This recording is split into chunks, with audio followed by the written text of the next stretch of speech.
ಸ್ನೇಹಿತರೆ welcome back. ನೀವು ನೋಡ್ತಿದ್ದೀರಾ ಜೈ ಮೋಟಿವೇಶನಲ್ ಸ್ಪೀಕರ್ ಯೂಟ್ಯೂಬ್ ಚಾನಲ್. ಇವತ್ತಿನ ಟಾಪಿಕ್ ಏನಂತ ಹೇಳಿದ್ರೆ, ಬ್ರೇಕಪ್ ಆದ ನಂತರ ಯಾವುದೇ ಕಾರಣಕ್ಕೂ ಕಾಲ್ ಆಗಲಿ ಮೆಸೇಜ್ ಆಗಲಿ ಮಾಡಬೇಡಿ. ಒಂದು ಶಪಥ ಮಾಡಿರ್ತೀರಾ, ಇವತ್ತಿಗೆ ರಿಲೇಷನ್ಶಿಪ್ ಎಂಡು ಅಂತ ಅಂದ್ಕೊಂಡಿರ್ತೀರಾ. ಬಟ್ ಅಗೇನ್ ಆ ವ್ಯಕ್ತಿಗಳಿಗೆ ಕನೆಕ್ಟ್ ಆಗ್ತೀರಿ, ಮೆಸೇಜ್ ಮಾಡ್ತೀರಿ, ಕಾಲ್ ಮಾಡಿಬಿಡ್ತೀರಿ, ನಿಮ್ಮ ಕೈಲಿ ಆಗ್ತಿರಲ್ಲ, ಹೇಗೋ ಒಂದು ಕಾಲ್ ಮಾಡಿಬಿಡ್ತೀರಿ. ಎಸ್ ನೋ ಕರೆಕ್ಟ್ ಅಲ್ವಾ? ಸೊ ಅದು ಮಾಡೋದ್ರಿಂದ ಏನು ಪ್ರಾಬ್ಲಮ್ ಆಗುತ್ತೆ ಅಂಥೇಳಿ ವಿಡಿಯೋನ ಇವತ್ತು ಟಿಪ್ಸ್ನ ಕೊಡ್ತಾ ಇರೋದು. ನೀವು ಸಪೋಸ್ ಏನಾದ್ರು ಕಾಲು ಮೆಸೇಜ್ ಮತ್ತೆ ಮಾಡಬೇಕು ಅನ್ನಿಸ್ದಾಗ ಮಾಡೋಕ್ಕೆ ಶುರು ಮಾಡಿಬಿಟ್ರೆ ನಿಮಗೆ ಸಿಕ್ಕಾಪಟ್ಟೆ ಪ್ರಾಬ್ಲಮ್ ಆಗುತ್ತೆ. ಏನೆಲ್ಲ ಪ್ರಾಬ್ಲಮ್ ಆಗುತ್ತೆ ಒಂದೊಂದೇ ನೋಡೋಣ. ಆ್ಯಂಡ್ ವಿಡಿಯೋಗೆ ಸಣ್ಣದಾಗಿ ಲೈಕ್ ಮಾಡಿ, ನೋಡ್ತಿರೋರು ಪ್ರತಿಯೊಬ್ಬರು ಕೂಡ ಒಂದು ಲೈಕ್ ಮಾಡಿ. ಈ ವಿಡಿಯೋಯಿಂದ ಒಂದು ಒಳ್ಳೆ ಇನ್ಫಾರ್ಮೇಷನ್ ಕೊಡಬೇಕು ಅನ್ನೋದು ಇಂಟೆನ್ಷನ್ ಬಿಟ್ಟರೆ ಬೇರೆ ಇನ್ನೇನು ಇಲ್ಲ. ಆ್ಯಂಡ್ ಚಾನಲ್ಗೆ ಹೊಸಬರಾಗಿದ್ದರೆ ಸಬ್ಸ್ಕ್ರೈಬ್ ಮಾಡ್ಕೊಳ್ಳಿ. ವಿಡಿಯೋನ ಕೊನೆ ತನಕ ನೋಡಿ, ಒಂದು ಒಳ್ಳೆ ಇನ್ಫಾರ್ಮೇಷನ್ ಸಿಗುತ್ತೆ. ಆ್ಯಂಡ್ ವಿಡಿಯೋ ಇಷ್ಟ ಆದರೆ ಇನ್ನೊಬ್ರಿಗೆ ಶೇರ್ ಮಾಡಿ. ಓಕೆ, ವಿಡಿಯೋನ ಶುರು ಮಾಡೋಣ. ಫಸ್ಟು ರೀಕನೆಕ್ಟ್ ಆಗಿಬಿಡ್ತೀರಾ. ಅಗೇನ್ ಡಿಸ್ಕನೆಕ್ಟ್ ಆಗೋ ಜಾಗದಲ್ಲಿ ರೀಕನೆಕ್ಟ್ ಆಗ್ತೀರಾ. ಇದು ಇಂಪಾರ್ಟೆಂಟ್ ನೋಡಿ. ಕಣ್ಣು ಏನನ್ನ ಆಲ್ಮೋಸ್ಟ್ ನಾನು ಇದ್ರ ಡೆಪ್ತನೇ ಹೇಳ್ತಾ ಹೋಗ್ತೀನಿ. ನಾವು ಯಾವ ವ್ಯಕ್ತಿ ಅವರಿಂದ ಆಚೆ ಇರಬೇಕು, ಯಾವ ವ್ಯಕ್ತಿ ನಮಗೆ ಪ್ರಾಬ್ಲಮ್ ಆಗಿದ್ದಾನೆ ಲೈಫಲ್ಲಿ, ಆ ವ್ಯಕ್ತಿ, ಆ ಪ್ರಾಬ್ಲಮ್ ಅನ್ನೋ ವ್ಯಕ್ತಿ ದೂರ ಆಗಬೇಕು ಅಂತ ಹೇಳಿದ್ರೆ, ಸೊ ನಮ್ಮ ಕಣ್ಣು ಮುಂದೆ ಇರಬಾರ್ದು ಆ್ಯಕ್ಚುಲಿ. ಮೊದಲನೇದಾಗಿ ಯಾಕಂತ ಹೇಳಿದರೆ ನೋಡಿ, ಎಮೋಷ್ನಲಿ ವೀಕ್ ಆಗಿ ಇಂಡಿಪೆಂಡೆಂಟ್ ಆಗಿದ್ದಾಗ ಅವ್ರಿಗೆ ಡಿಪೆಂಡ್ ಆದಾಗ ಅವರು ನಿಮ್ಮ ಕಣ್ಮುಂದೆ ಪದೇ ಪದೇ ಆ ವಿಚಾರ ನೋಡ್ತಿರ್ಬೇಕಾದ್ರೆ ಮೈಂಡಲ್ಲಿ ಫೀಡ್ ಆಗ್ತಿರತ್ತೆ, ಮನಸ್ಸಿಗೆ ಅದು ಬೇಕನ್ನಿಸ್ತಾ ಇರತ್ತೆ. ನೀವು ಡಿಸ್ಕನೆಕ್ಟ್ ಮಾಡೋಕ್ಕೆ ಹೊರಟಿದ್ರಿ, ಅಗೇನ್ ಕಾಲು ಮೆಸೇಜ್ ಮಾಡೋಕ್ಕೆ ನಿಮ್ಮ ಮನಸ್ಸನ್ನು ನಿಮ್ಮ ಯೋಚನಾ ಶಕ್ತಿ, ನಿಮ್ಮ ಮನಸ್ಸನ್ನು ರಿಯಾಲಿಟಿಯಲ್ಲಿ ಅರ್ಥ ಮಾಡ್ಕೊಳ್ತೀರಾ. ಅವರಿಗೆ ಅಗೇನ್ ಕನೆಕ್ಟ್ ಆಗಿಬಿಟ್ರೆ ರೀಕನೆಕ್ಟ್ ಆಗುತ್ತೆ.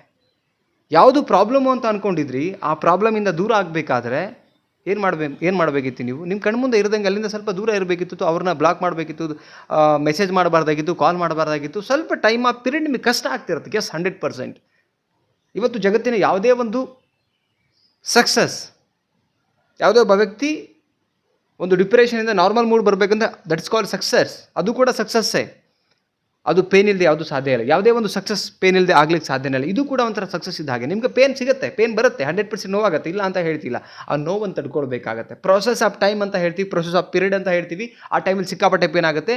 ಯಾವುದೇ ಕಾರಣಕ್ಕೂ ನಿಮ್ಗೆ ಎಷ್ಟೇ ಕಾಲು ಮೆಸೇಜ್ ಮಾಡಬೇಕು ಅನಿಸಿದ್ರು ಕೂಡ ನಿಮ್ಮ ಮೈಂಡನ್ನು ನೀವೇ ಡೈವರ್ಟ್ ಮಾಡ್ಕೊಳ್ಬೇಕು.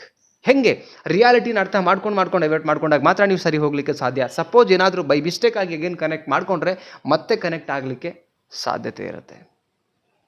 ನೋಡಿ, ಎಲ್ಲೋ ಒಂದು ಕಡೆ ಈ ಡ್ರಿಂಕ್ಸ್ ಮಾಡುವಂಥ ವ್ಯಕ್ತಿ ಬಿಡಬೇಕು ಅಂತ ಗಟ್ಟಿ ಮನಸ್ಸು ಮಾಡ್ತಾನೆ. ಅವನ ಜೊತೆಗಿರ್ತಕ್ಕಂಥ ಸರೌಂಡಿಂಗ್ ವ್ಯಕ್ತಿನೇ ಬಿಡಲ್ಲ. ಆ್ಯಂಡ್ ಜೊತೆಗಿರ್ತಕ್ಕಂಥ ಬಾರ್, ರೆಸ್ಟೋರೆಂಟ್, ರೈಟ್, ಅದನ್ನು ಕಣ್ಮುಂದೆ ಆ ವ್ಯಕ್ತಿಗಳು ಸಹವಾಸ ಮಾಡಿದಾಗ ಅಥವಾ ಅದು ಕಣ್ಮುಂದೆ ಎವ್ರಿ ಡೇ ಅದನ್ನು ನೋಡ್ತಿರ್ಬೇಕಾದ್ರೆ 100% ಬದಲಾವಣೆ ಹೆಂಗೆ ಬರೋಕ್ಕೆ ಸಾಧ್ಯ? ಕರೆಕ್ಟ್ ಅಲ್ವಾ?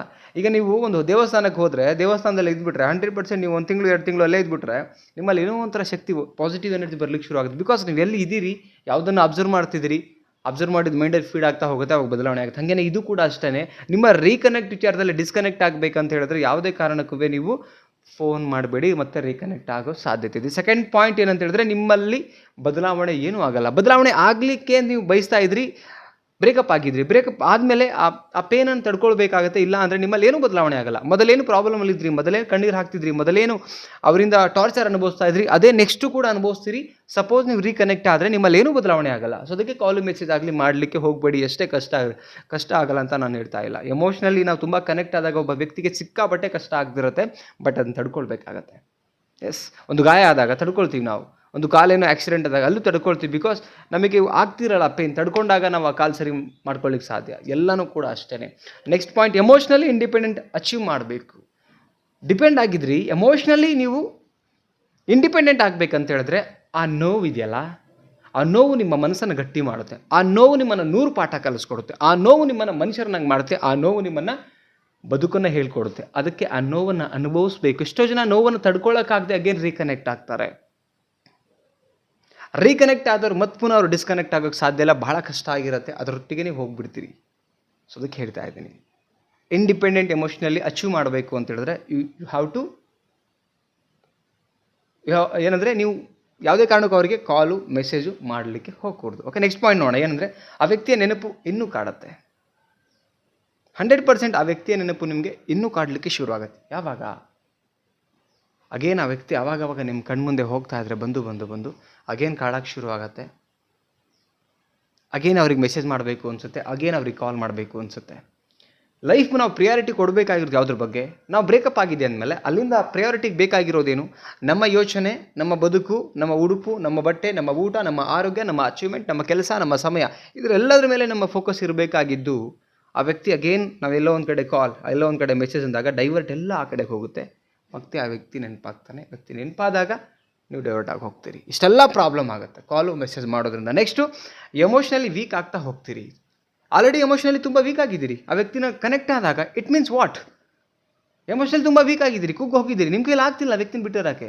ಇದೆಲ್ಲ ಎಲ್ಲಿಂದ ಆಯಿತು? ಆ ವ್ಯಕ್ತಿ ಬಿಫೋರ್ ಕನೆಕ್ಟ್ ಆಗಿ ಅವರೊಟ್ಟಿಗೆ ಅಷ್ಟು ಕನೆಕ್ಟ್ ಆಗಿದ್ದಕ್ಕೇ ಇವತ್ತು ಹಿಂಗಾಗಿರೋದು. ಇನ್ನೂ ಕನೆಕ್ಟ್ ಆಗಿಬಿಟ್ರೆ ನೀವು ಸಾಯಕ್ಕೂ ರೆಡಿ ಆಗಿಬಿಡ್ತೀರಿ. ನನಗೆ ಆಗಲ್ಲ, ಆ ವ್ಯಕ್ತಿ ಇಲ್ಲ ಅಂದರೆ ಸತ್ತೋಗ್ತೀನಿ ನಾನು ಅಂತ ಅಂತೀರಿ. ಬಿಕಾಸ್ ನಿಮ್ಮ ಕೈಲಿ ಪಾಸಿಬಿಲಿಟಿ ಇದೆ. ಆ ವ್ಯಕ್ತಿ ಬರೋಕ್ಕಿಂತ ಮುಂಚೆ ಬದುಕಿದವ್ರು ನೀವು, ಚೆನ್ನಾಗಿದ್ದವ್ರು ನೀವು, ಟಾರ್ಗೆಟ್ ಹಾಕ್ಕೊಂಡವ್ರು ನೀವು, ಕೆಲಸ ಮಾಡಿದವ್ರು ನೀವು, ಪಾಸಿಬಿಲಿಟಿ ಎಲ್ಲ ಇತ್ತು. ಇವತ್ತು ಆಗ್ತಿಲ್ಲ ಅಂತ ಹೇಳಿದ್ರೆ ಆ ವ್ಯಕ್ತಿ ಅಷ್ಟು ನಿಮಗೆ ಎಮೋಷ್ನಲಿ ವೀಕ್ ಮಾಡಿದ್ದಾರೆ. ನೀವು ವೀಕ್ ಆಗಿದ್ದೀರಾ ಬಿಲೀವ್ ಮಾಡಿಬಿಟ್ಟು. ಇವತ್ತು ಮೋಸ ಹೋಗಿದೆ, ಬ್ರೇಕಪ್ ಆಗಿದೆ ಅಂದಮೇಲೆ ಆ ವ್ಯಕ್ತಿ ಒಟ್ಟಿಗೆ ಮತ್ತೆ ಅಗೇನ್ ಕನೆಕ್ಟ್, ಕಾಲ್, ಮೆಸೇಜಲ್ಲಿ ಹೋಗಬೇಡಿ. ಇದಿಷ್ಟು ಫಾಲೋ ಮಾಡಬೇಕಾಗತ್ತೆ. ಸ್ನೇಹಿತರೆ, ಏನು ಅನ್ನಿಸ್ತು ವಿಡಿಯೋ ನೋಡಿ? ಯಾವ ಪಾಯಿಂಟ್ ಇಷ್ಟ ಆಯಿತು ಕಮೆಂಟ್ ಮಾಡಿ ತಿಳಿಸಿ. ಫೋನ್ ತೊಗೊಳ್ಳಿ, ಕಮೆಂಟ್ ಸೆಕ್ಷನ್ ಖಾಲಿ ಇದೆ, ನೀವು ತುಂಬಿಸಿ ಪೂರ್ತಿ ಅದನ್ನು. ಏನೇನು ಮೆಸೇಜ್ ಮಾಡಬೇಕು ಅನಿಸುತ್ತೆ ವಿಡಿಯೋ ಬಗ್ಗೆ, ವಿಡಿಯೋ ನೋಡಿಬಿಟ್ಟು ಇದ್ರ ಬಗ್ಗೆ ಅಷ್ಟೇ ಮೆಸೇಜ್ ಮಾಡಿ. ಯಾವುದು ಇಷ್ಟ ಆಯಿತು, ಇಷ್ಟ ಆಗಿಲ್ಲ ಅಂಥೇಳಿ. ಆ್ಯಂಡ್ ವಿಡಿಯೋ ಇಷ್ಟ ಆಗಿದ್ದಾರೆ ದಯವಿಟ್ಟು ಆ ಫ್ರೆಂಡ್ಸಿಗೆ ಶೇರ್ ಮಾಡಿ. ಯಾರು ಅಗೇನ್ ನನಗೆ ಆಗ್ತಿಲ್ಲ, ನಾನು ಮೆಸೇಜ್ ಮಾಡಬೇಕು, ಕಾಲ್ ಮಾಡಬೇಕಂತ ಅಳ್ತಿರ್ತಾರಲ್ಲ, ಅವ್ರಿಗೆ ದಯವಿಟ್ಟು ವಿಡಿಯೋನ ಫಾರ್ವರ್ಡ್ ಮಾಡಿ. ಆ್ಯಂಡ್ ಚಾನಲ್ಗೆ ಹೊಸಬರಾಗಿದ್ದರೆ ದಯವಿಟ್ಟು ಸಬ್ಸ್ಕ್ರೈಬ್ ಮಾಡಿ. 15,000 ಸಬ್ಸ್ಕ್ರೈಬರ್ ಕಂಪ್ಲೀಟ್ ಆಗಬೇಕು. ಇದೇ ಒಂದು 2 to 3 ಡೇಸಲ್ಲಿ ಅಂತ ಅಂದ್ಕೊಂಡು ವಿಡಿಯೋಸ್ ರೆಗ್ಯುಲರ್ಲಿ ವಿಡಿಯೋ ಅಪ್ಲೋಡ್ ಮಾಡ್ತಾ ಇದ್ದೀನಿ. ಮತ್ತೊಂದು ಟಾಪಿಕಲ್ಲಿ ಸಿಗ್ತೀನಿ. Thank you so much guys. ನಮಸ್ತೆ.